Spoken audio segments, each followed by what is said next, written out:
Yo les amis, j'espère que vous allez tous très bien. Très très très content de vous retrouver dans cette nouvelle vidéo. Petite sensation dans, dans ce groupe D.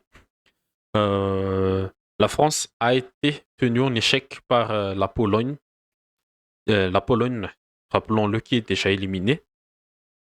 Sur le score de un partout par des buts sur penalty signé Kylian Mbappé pour la France à la 56e minute.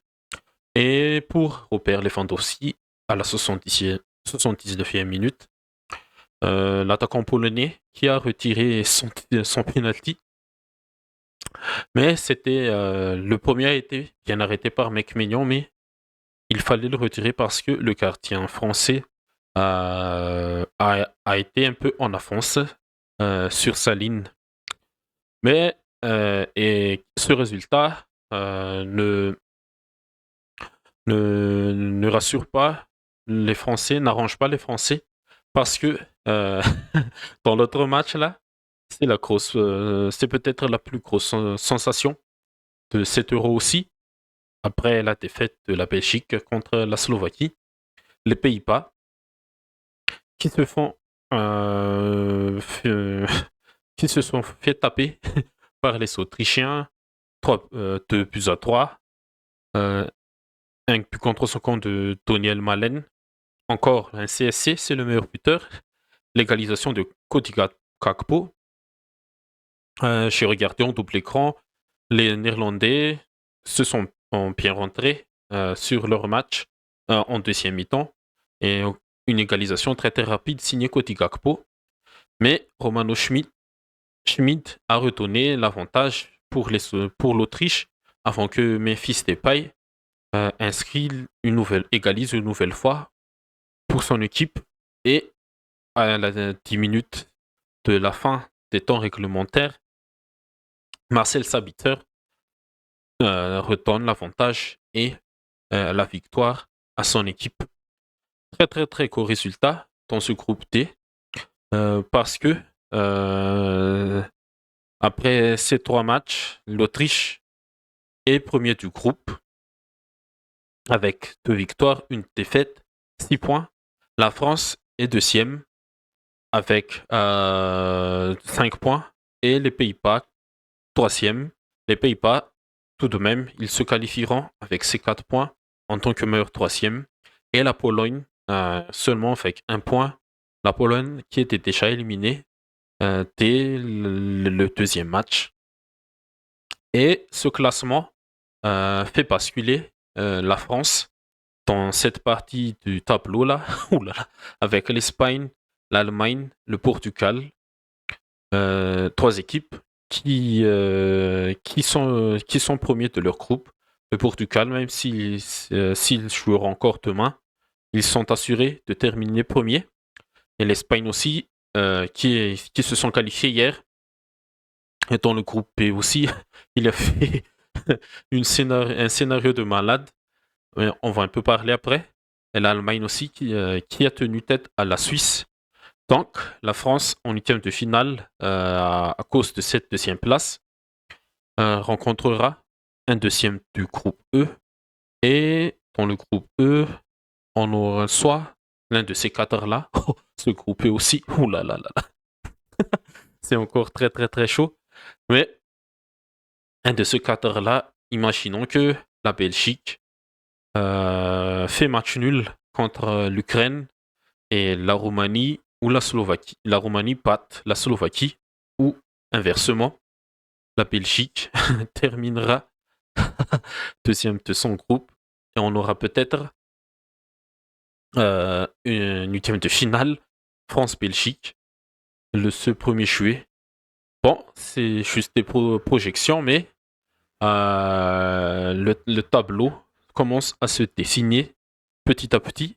Déjà, Italie-Suisse, on aura déjà Italie-Suisse.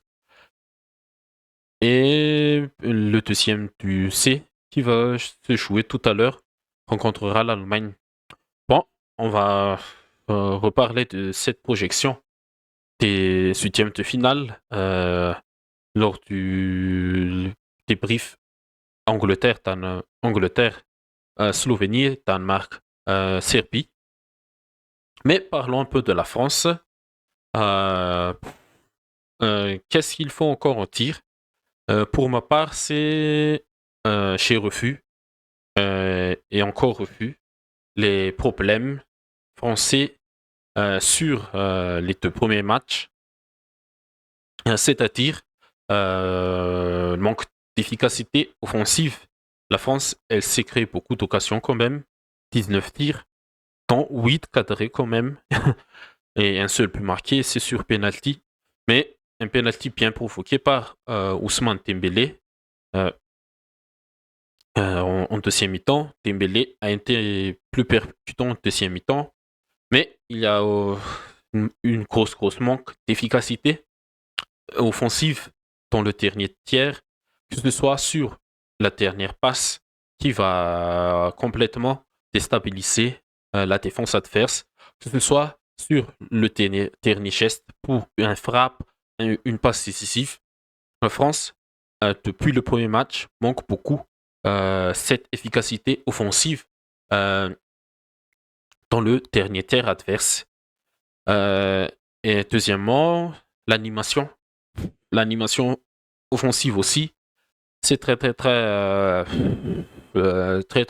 médiocre, si on peut le dire comme ça.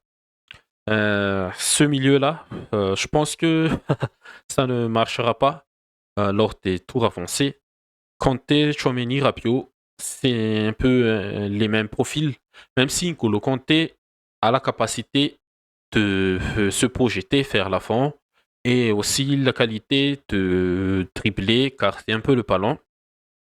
Rabiot, défensivement, il est indispensable pour couvrir ce flanc gauche-là, parce que ce flanc gauche, que ce soit Mbappé, Théo ou Barcola, il aura beaucoup d'espace à exploiter pour les adversaires.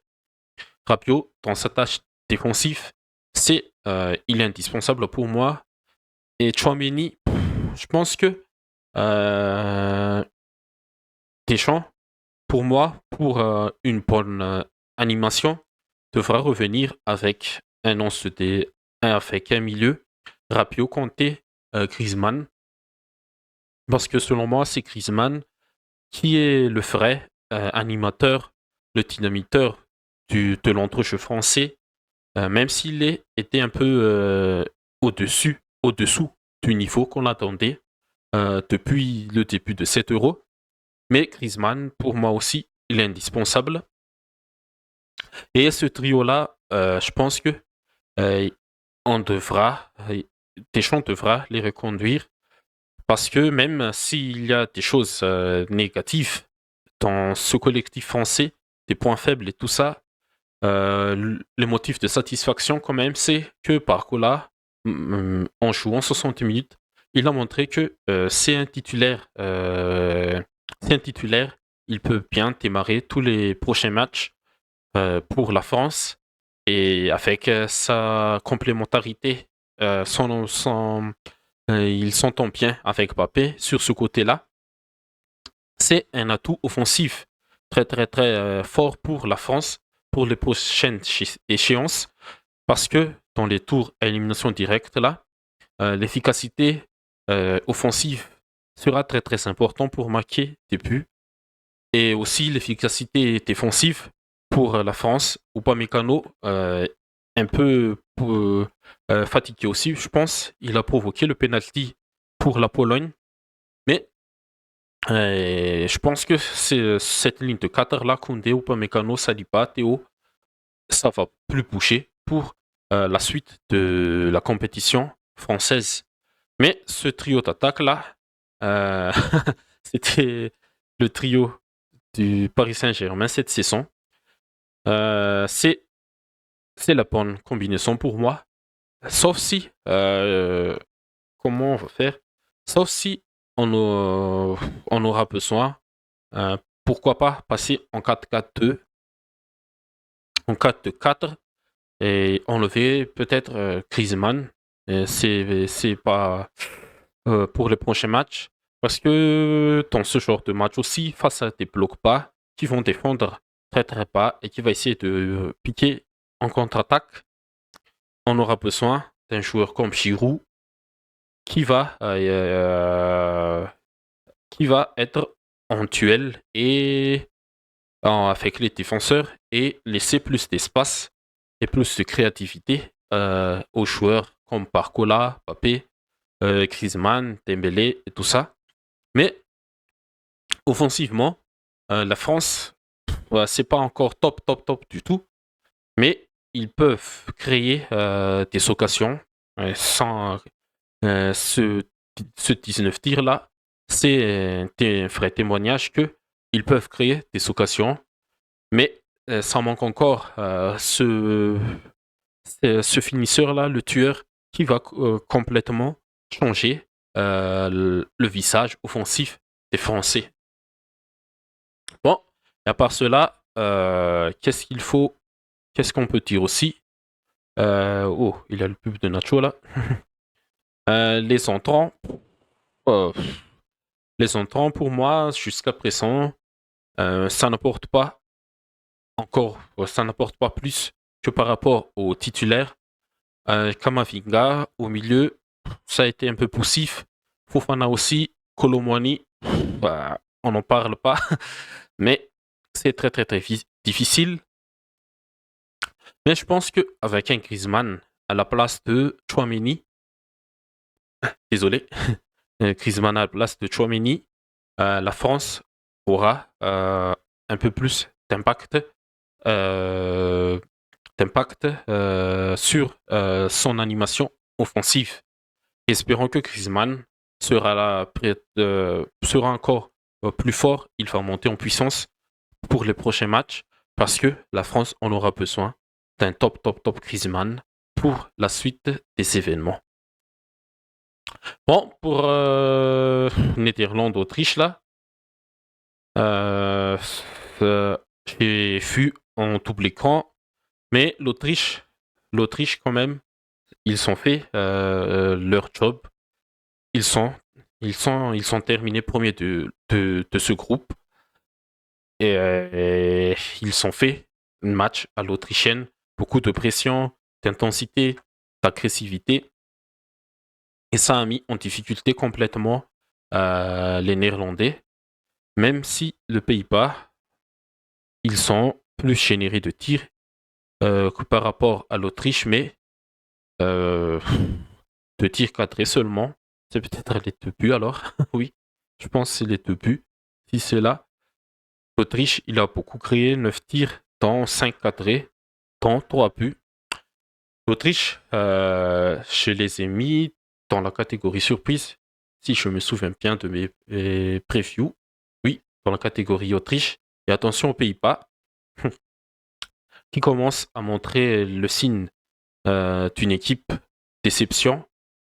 Et là, les Pays-Bas devront attendre lors des prochains matchs des autres groupes pour valider leur ticket en tant que meilleur troisième. Mais je pense avec 4 points là, tu peux passer parce qu'il y a encore pire.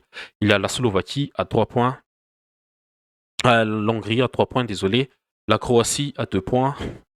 On va voir le groupe C tout à l'heure et le groupe E et le groupe F pour demain. Mais avec 4 points, tu peux facilement être parmi les meilleurs troisièmes. Et on va parler aussi un peu du groupe B là. Ah là là là là là. Ah là là là là. Le groupe B là, Italie-Croatie là, hier soir. On n'a pas pu faire une vidéo, mais hier soir, la Croatie là, c'est la plus grosse clim de 7 euros. La Croatie, même si c'était pas encore vraiment top collectivement, ils ont quand même montré plus de choses que l'Italie pendant tout le match. Et Modric, qui a raté un penalty, mais qui a marqué 30 secondes après, aurait pu être l'héros de tout un pays. Mais c'était sans compter sur ces bandits italiens là, des vrais bandits, des vrais mafieux, des restants, des outsiders. Mais Mattia Zaccani, d'une magnifique frappe à la Del Piero à la Coupe du Monde 2006, sur une belle percée du jeune défenseur là, Calafiori. Je pense que c'est l'une des révélations de cet Euro, Calafiori. Et il a aussi le Tekken des défenseurs italiens des années 2000 là. Mattia Saccani enterre tout espoir des Croates, alors qu'avec une victoire, les Croaties allaient passer deuxième du groupe grâce à la victoire de l'Espagne contre l'Albanie. Et bon, c'est le football, c'est l'Euro, c'est cruel, mais c'est très très très dommage pour la Croatie. Bon, ok les amis, je pense que c'est tout pour cette vidéo. C'est déjà un peu long pour un petit débrief de deux matchs de 20h, de 19h, désolé. Mais on va à tout à l'heure pour débriefer les deux autres matchs de ce soir. Angleterre, Slovénie et Danemark, Serbie.